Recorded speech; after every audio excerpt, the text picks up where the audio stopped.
Hey y'all, this is AL Think Madame. Yes, I know. I know I look crazy. I know I look crazy, honey. Look, first of all, I know how y'all get, so let me just show y'all what the shirt hidden for. Um, this says black is beautiful. I thought the shirt was cute, so I got it. This was definitely one of those $3.99 a piece specials that I got. And I mean, if it's gonna be that price, I'm gonna get it. It's cute like that. Okay. You ain't got to tell me twice. So, anyway, again, before I get into the recap review, I did a black owned business spotlight on yesterday on a company entitled Curl Definition. And I just woke up, hence the raspiness in my voice. Somehow these pieces didn't really get affected. I don't know how. I was really trying not to do the most. But yeah, it got mostly smashed because I really was trying to be a little bit cute. Which y'all know is impossible. But yeah, I was trying to sleep cute. And yeah, most of them, smashed like they normally would. So I'm going to show y'all the process that I use to bring back the life. So all I simply do is pull everything out.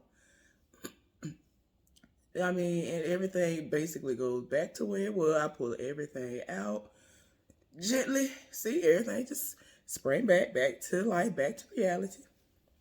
Shake up the third step of the curl definition um, kit that I purchased. It's actually just called Daily Hair and Scalp Conditioning Mist. And y'all excuse me trying to get all wake all the way up.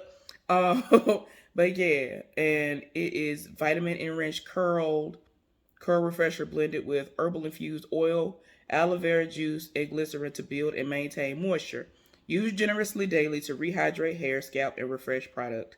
So yeah, when I'm doing this, I don't put any more of step 1 or step 2 on my hair. I just pull my hair out that already had the product on it that has been dried. I do just like this. Shake this up, and I missed it on my entire head.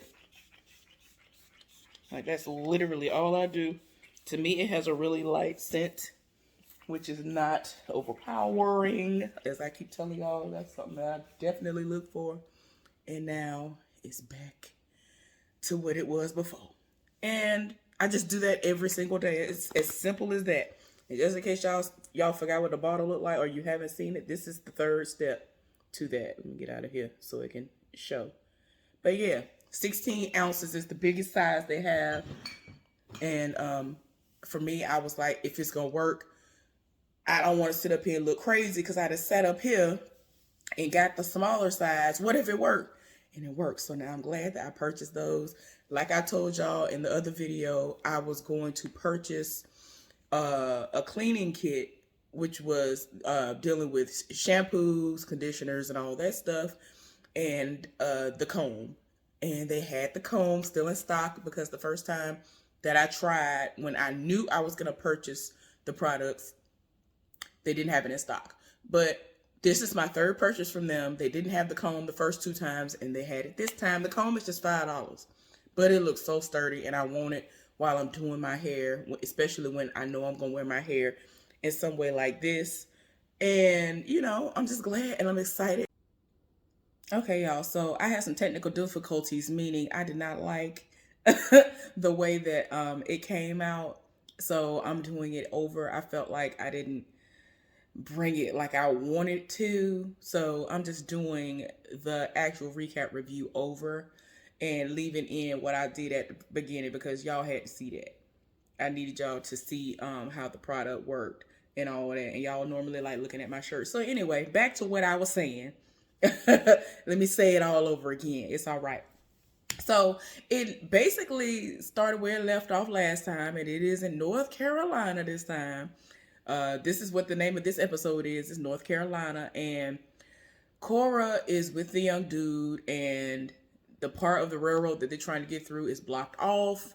And he was like, This is as far as I go. I cannot take you with me when I go backwards because he's gonna have to throw it in reverse and go." So he was like, "Look, the station agent is gonna be here, And I don't know how long that's going to be. I don't know if it's going to be a couple of weeks, a month, a couple of months. I don't know. But trust and believe somebody will be here. And so she ain't trying to hear that, but she got to deal with it because he got to go do what he's supposed to do. He wasn't even supposed to have her anyway.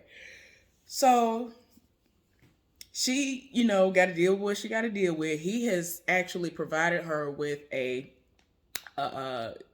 cup, a metal cup, and it has some water. He gave her a little bit of the water that he had out of his canteen.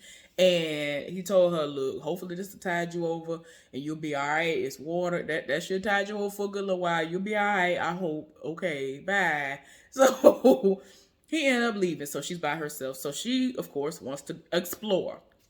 And so he gave her a lantern. And while she's exploring, she hears a noise. And I'm like, is that water? And it is. It's fresh water. So she really will be good for a while because she looked up in the area where it is. There is a river or some body of water somewhere, some fresh water coming from somewhere.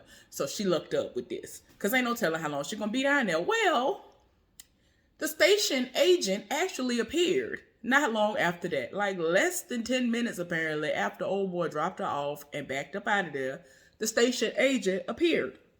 And so he's at the platform, if you will, and that's the area where the cup was placed. So he's putting all his stuff down and he's about to put the manifest book down when he sees the cup. So he's trying to figure out who here and what's going on. So he go looking and he sees the heifer up the way. And so he, calls out to them, this heifer to set up here and drop the lantern, done broke that. I'm like, girl, you stay being super scared to the point of where you dropping stuff. What if this hadn't been a slave catcher? You would have been got because you ain't gonna be able to see no more. Like you're not gonna be able to see all the time. You know what I'm saying? Girl, I was so tired when she dropped it. So anyway, eventually, because she was like, are you the station agent? Because he was like, you can't be here. I don't know why you're here. And so she asked him, was he the station agent? He said, yeah, but this was my last day. Old boy was retiring.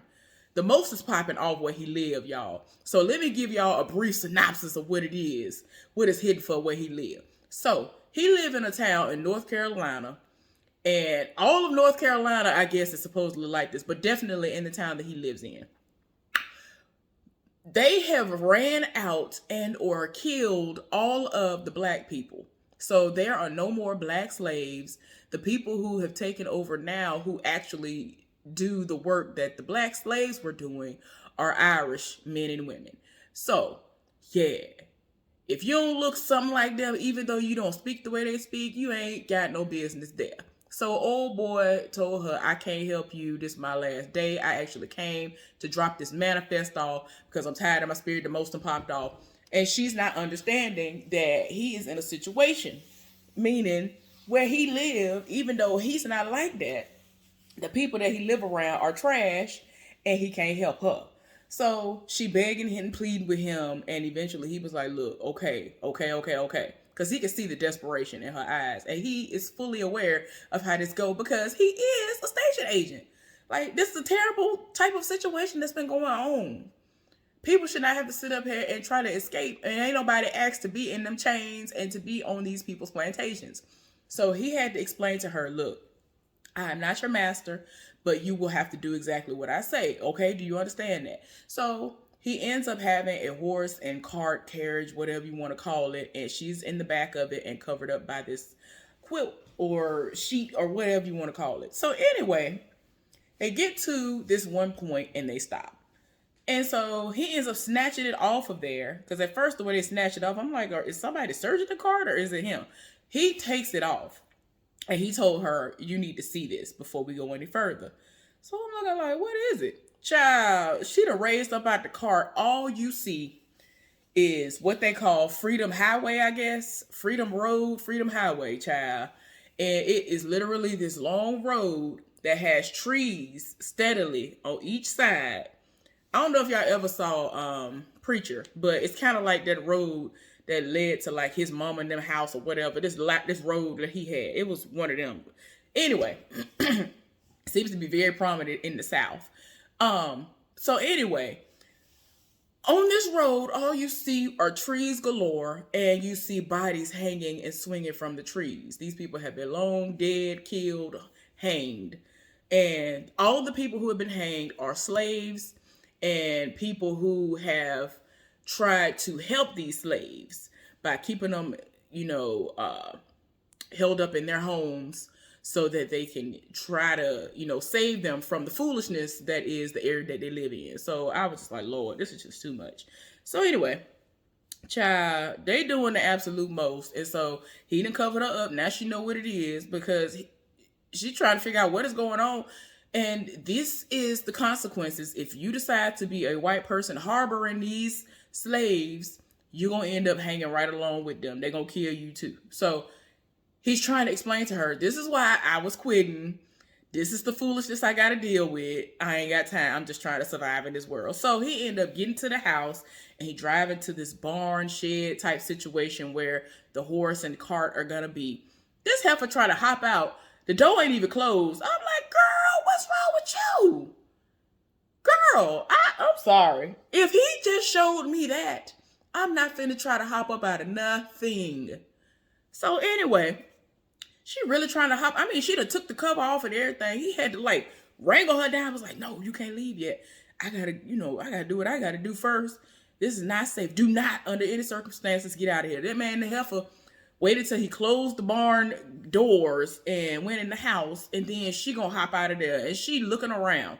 So she goes to this little cracked area in the barn, stable, or whatever you want to say it is, and she looking around and she see a random white man walking around because this is like some type of neighborhood or whatever that they living in. Which, by the way, off rip, I was like, what kind of foolishness is this? Because after I've seen this whole episode, it kind of makes sense. And in my mind, I feel like this is the explanation because I was like, nobody explained it.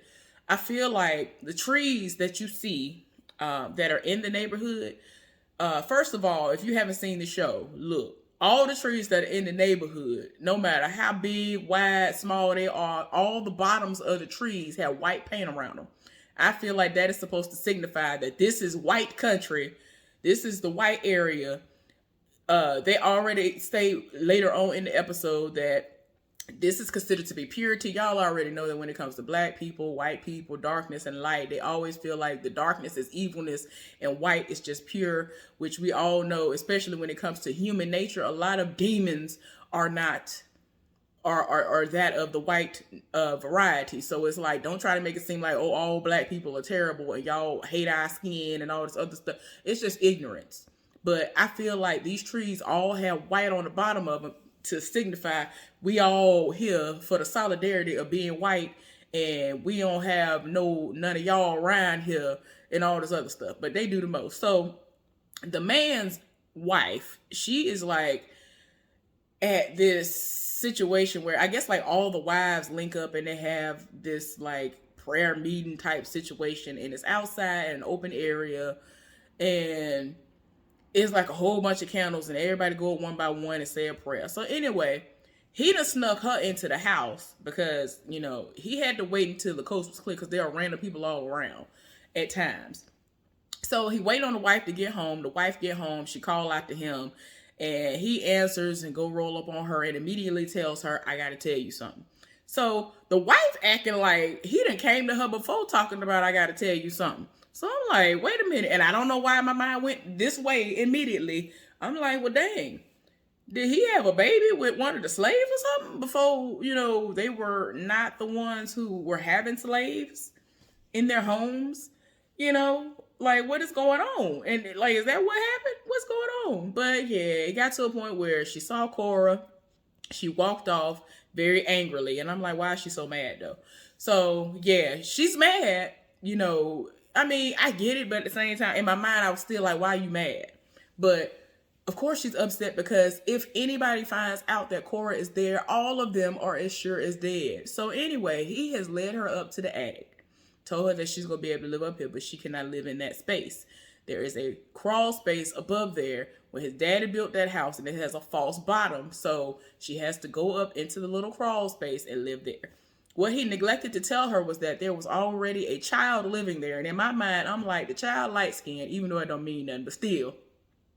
I want to know if that was what he was referring to earlier, because he had to tell Cora after the wife stormed off that, that's not his greatest shame or his biggest secret or whatever it was he said. I'm like, well, is the little girl up there and the wife don't know about it, and it's a child that he actually helped to create? Is that what it is? What is going on?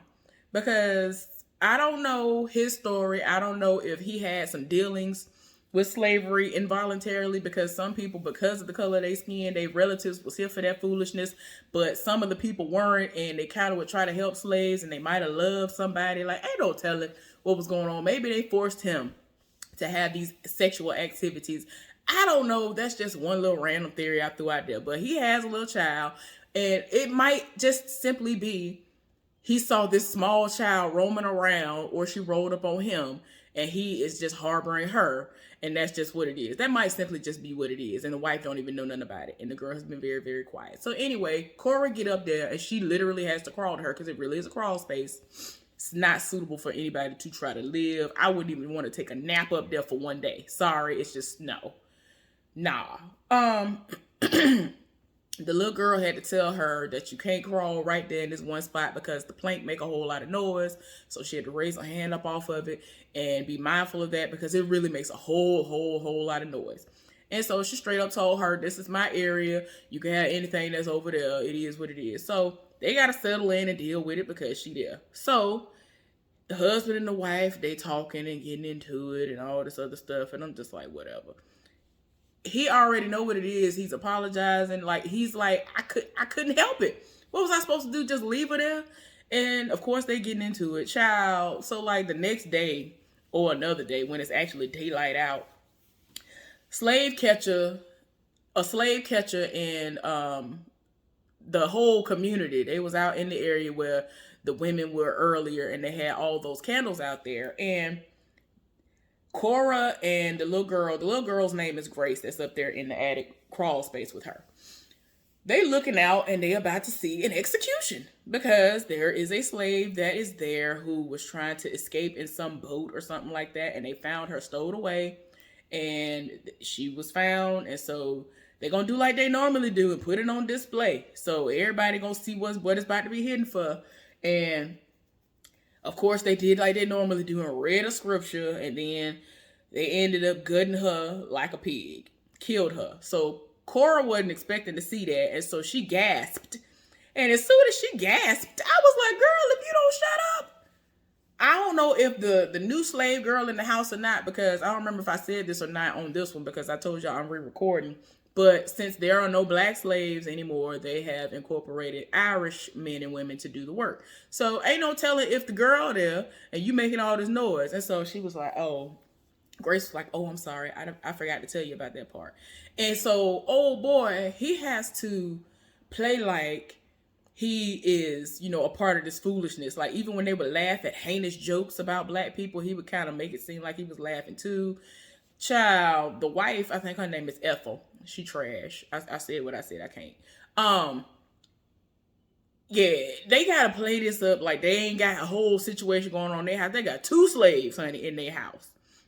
But anyway, they talking, they doing what they gotta do. They trying to survive. It's to the point where I don't know how long that little girl been up there, but she straight up told her that, I think they have a chamber pot / slop jar. If you're from the South, you might know what I'm talking about, but it's basically something that you pee in and you use the bathroom in it or whatever. So they got a chamber pot / slop jar up there, and that's what they're gonna have to use the bathroom in. But she let her know that, in the summertime, I gotta cover this up because, the smell can get really bad and all this other stuff. So they gotta do what they gotta do, and they have to wait for him to bring them something to eat.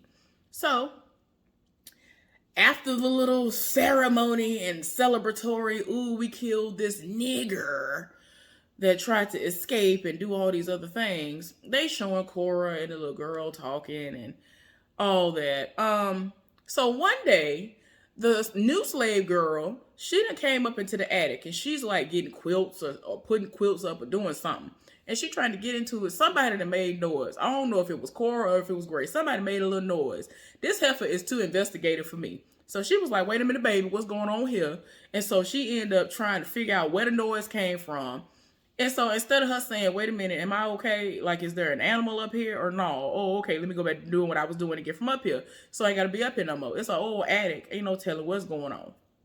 This heifer looking around and she walk up on a pea. I'm like, girl, you looking a little bit too hard for me. She find a pea and she looking and she like, oh, what is this? Like, she doing the most. I'm like, somebody please do something. Cora and Grace are up there breathing, hoping that this heifer don't figure out what it's hidden for, what's going on. And I'm just like, girl, please go somewhere and sit down. So anyway, she finally gone by her business and, you know, she don't know what's going on. Well, it gets to the point where Cora is sick, y'all. She is beginning to cough, and luckily at the time that she starts coughing, nobody's at the house. So she's playing in Grace's hair or like she's just picking through it or doing whatever. And she started coughing.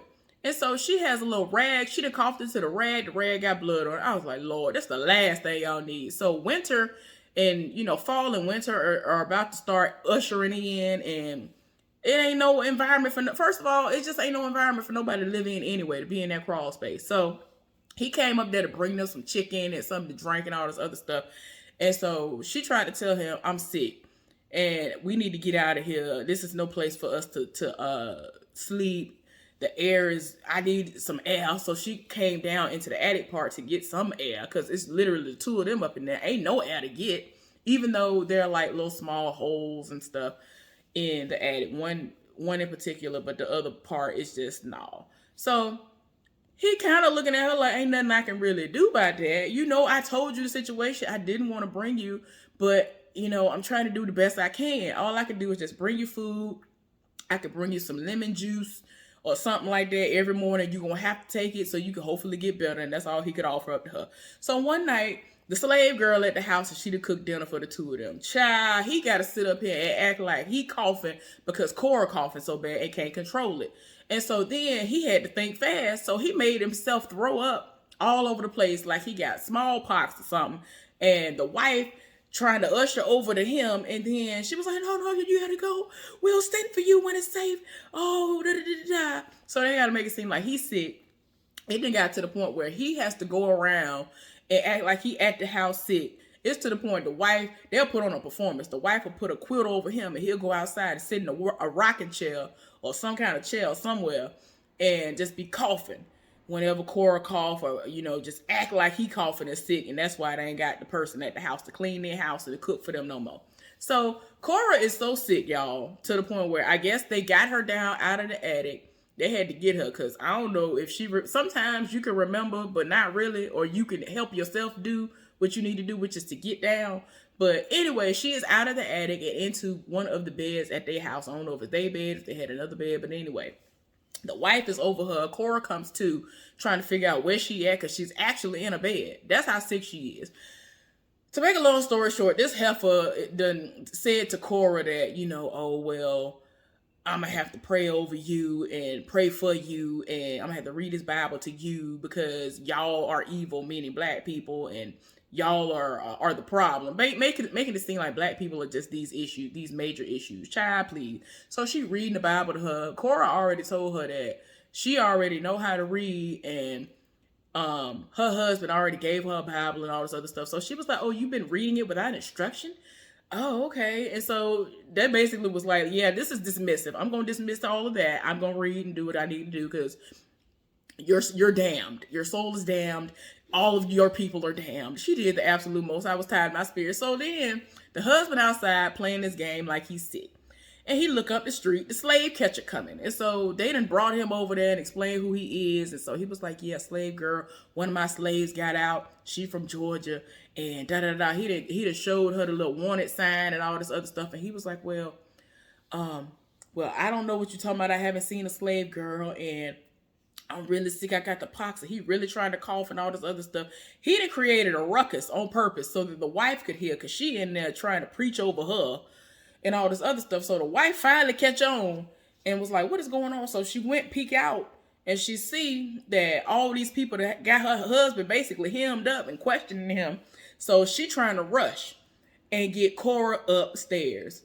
Y'all, when I tell y'all, I know I'm wrong. I know this is a TV show. So let all of us keep this in mind, but I'm still going to say this. I know I'm wrong.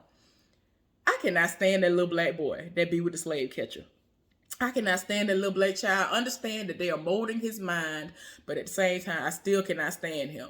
Okay, so the little black boy is super observant, and he over here looking at the house. He done looked up at the top of the house and he see the hole and all this other stuff. And so in his mind, he looking all around. He looking like, what? I think this heifer in here. So he done walked in the house. He looking through the house looking. They show in slow motion the wife running to go and pull the little string to have the attic steps to come down. And then she grabbing her to usher her up there to the attic. And while she's mid-walk up the steps, she look over and see this little boy. They make eye contact again like they did in like the other episode. I'm so tired. That little boy saw her and he said, and pointed at her. I was like, ooh, I'm so tired. He ran out the room. I was like, oh God, I'm so sick and tired of this little boy. You are a snitch, child. So anyway, they know she there. The whole neighborhood is tired in their spirit because now they know that they harboring her. They only know about her. They don't know about Grace. Grace is still up in the attic. Child, keep that in mind, right? Okay. So they got the husband out there. They trying to figure out what's going on. The wife then walked out the door. And like, y'all, I'm so tired of my spirit. It's just too much going on. And they end up trying to figure out what's going on. And it just gets to the point where the little boy, it done dropped the dime on them. It is what it is.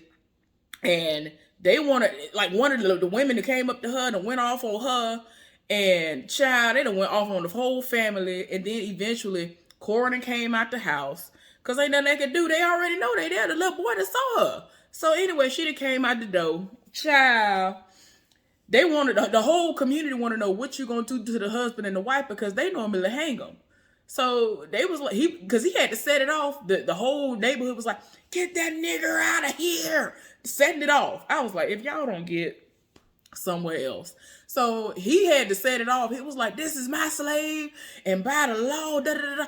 They looking like, we don't care nothing about that. Get that nigger out of here. We gonna kill them if you don't get them up out of here. And so he trying to walk off with Coras. And they want to know what they gonna do about him and the wife.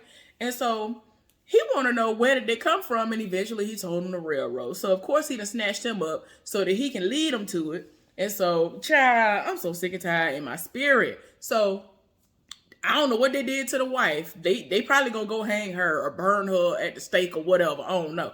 But they didn't show that part. They just showed her being basically like shoved to the ground, and then they had her getting, brought back up by some people. So, anyway, the husband led them to the area. He over told her, I'm so sorry, Coras. And so he pointed in the direction where the railroad was. Well, he had been blowing up the areas that you could actually get down into to go to the Underground Railroad. And so the slave catcher went over to it and was like, this ain't no railroad. What you talking about? And so Coras, mumbled. He did something to them.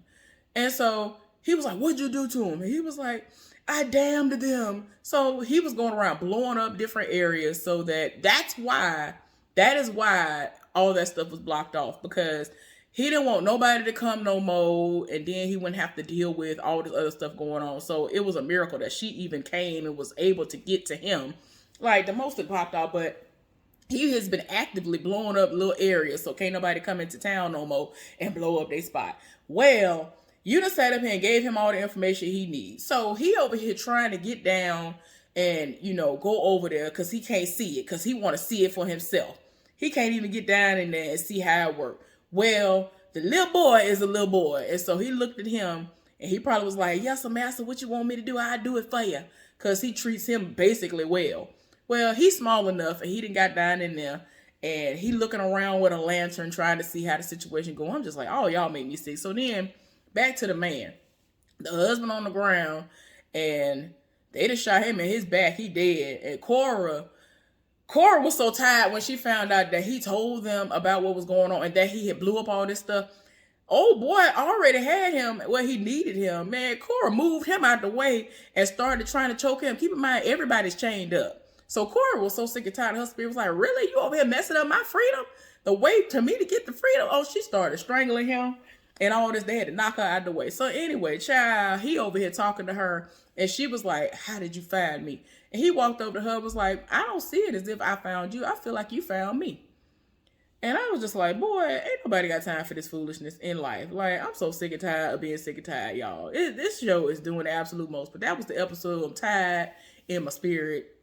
I've seen like 5 of the episodes, but I'm trying to pace myself because my nerves. Anyway, hopefully y'all enjoyed this. Please give this a good old thumbs up. And we'll congregate back here a little bit later on. Bye, y'all.